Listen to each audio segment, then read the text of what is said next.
Introducing Charles Dickens, the man and his stories. Charles Dickens was a really famous writer who lived a long time ago in England. Born in 1812, he grew up in a time when life was very different from today. The streets were often bustling with horse-drawn carriages, and the air was filled with the sounds of street vendors and the clatter of cobblestones. He wrote lots of books about people living in London. London was the heart of the British Empire, a city full of contrasts where the wealthy lived in grand houses while the poor struggled in overcrowded slums. Dickens captured the essence of this vibrant city in his stories, bringing to life its many characters and their struggles. Dickens wrote about poor people and rich people, good people and bad people. His characters were often a mix of both, showing the complexities of human nature. From the miserly Ebenezer Scrooge in A Christmas Carol to the kind-hearted orphan Pip in Great Expectations, Dickens's characters are unforgettable. His stories are exciting and sad, but they always try to make things better for everyone. Dickens had a unique ability to blend humor with pathos, making readers laugh and cry in the same breath. His tales often featured dramatic twists and turns, keeping readers on the edge of their seats. Dickens wanted to show how hard life was for many people back then. He himself experienced hardship as a child when his father was sent to debtor's prison, and young Charles had to work in a factory. These experiences deeply influenced his writing, giving him a profound empathy for the downtrodden. He wanted everyone to have enough food, a safe place to live, and kind friends to care for them. Dickens believed in the power of community and the importance of social justice. His stories often highlighted the need for compassion and the impact of small acts of kindness.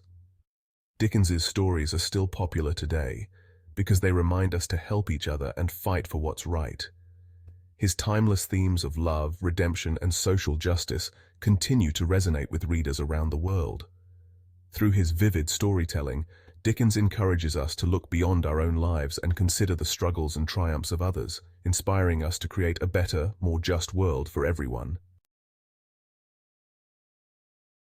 One of Dickens's most famous stories is called Oliver Twist.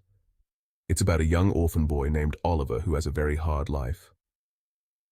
Oliver was born in a big, scary building called a workhouse. Workhouses were places where poor people could go to live and get food, but they weren't very nice. Oliver never knew his parents. He was all alone in the world.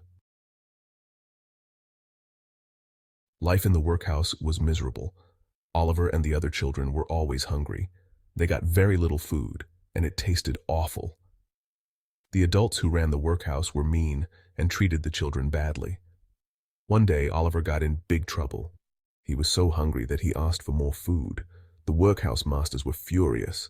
They couldn't believe Oliver was brave enough to ask for more. They decided he must be punished.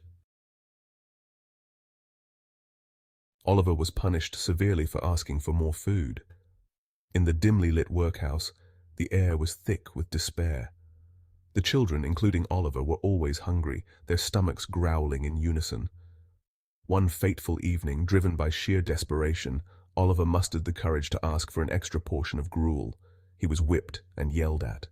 The overseer's face turned crimson with rage, and without a moment's hesitation, he lashed out at Oliver. The other children watched in horror, their eyes wide with fear, as Oliver's cries echoed through the cold stone walls. Things were so bad that Oliver decided to run away.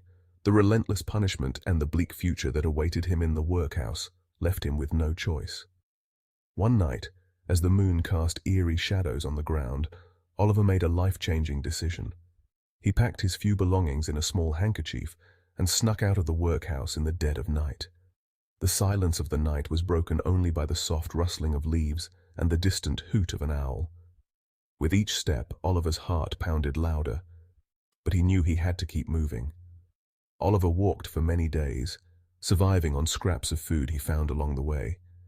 He scavenged through trash bins and begged for morsels, his once clean clothes now tattered and dirty.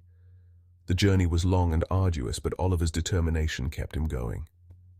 He finally reached London, a big, bustling city that seemed both exciting and scary.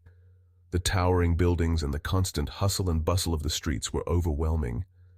The city was alive with activity. from the clatter of horse-drawn carriages to the shouts of street vendors. Little did Oliver know, he was about to meet some very interesting characters. As he wandered through the maze of streets, he encountered a myriad of faces, each with their own story. Some were kind, offering him a smile or a piece of bread, while others eyed him with suspicion.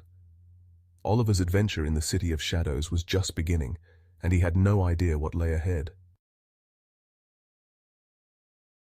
Section 5. The Artful Dodger and Fagin's Gang, a Den of Thieves. In the bustling streets of London, where the fog rolled in thick and the cobblestones echoed with the footsteps of hurried passers-by, there existed a hidden world. This was a world where innocence was a rare commodity, and survival often meant bending the rules. In London, Oliver met a boy named Jack Dawkins, but everyone called him the Artful Dodger. The Dodger was not just any boy. He was a master of disguise and deception, with a cheeky grin that could charm even the most cautious of adults. The Dodger was a clever pickpocket who stole things from people without them noticing. His nimble fingers and quick reflexes made him one of the best in the business. He could lift a wallet or a handkerchief with such finesse that his victims would only realize their loss long after he had vanished into the crowd. The Dodger took Oliver to meet his gang. This gang was not just a group of ordinary boys.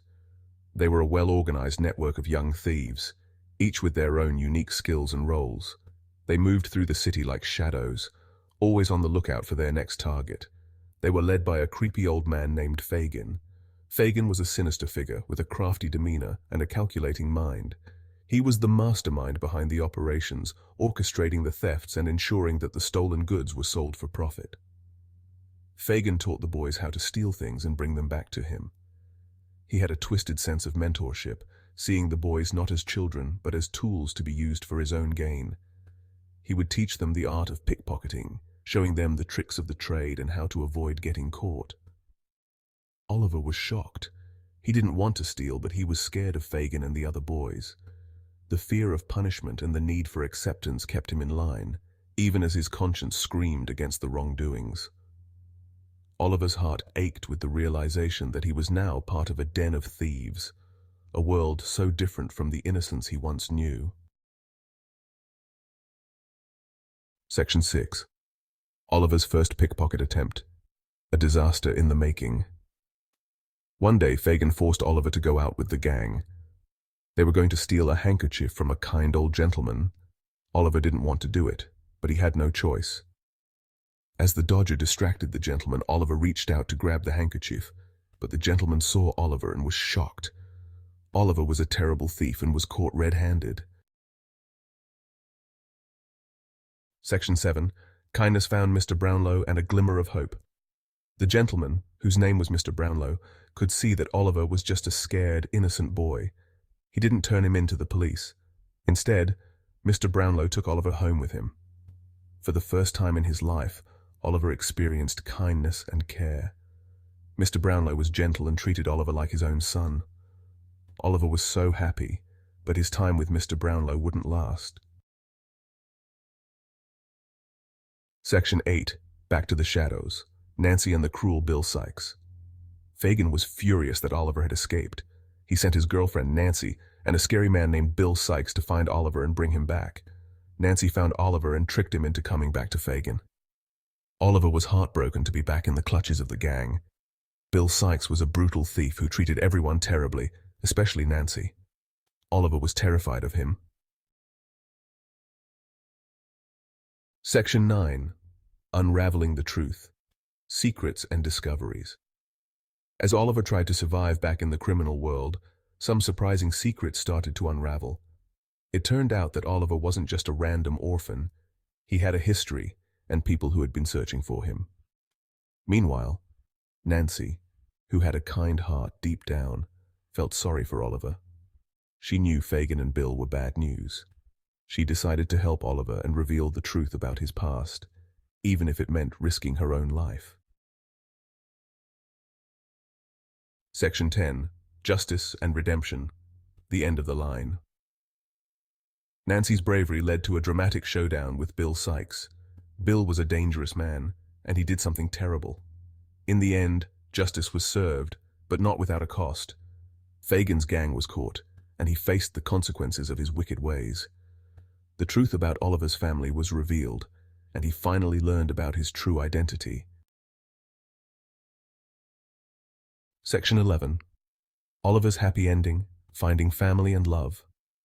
After all the danger and hardship, Oliver's story ended happily. He was reunited with his real family, who welcomed him with open arms. He finally had a loving home and people who cared for him. Oliver's story reminds us that even in the darkest of times, there is always hope. It shows us the importance of kindness, courage, and fighting for what is right.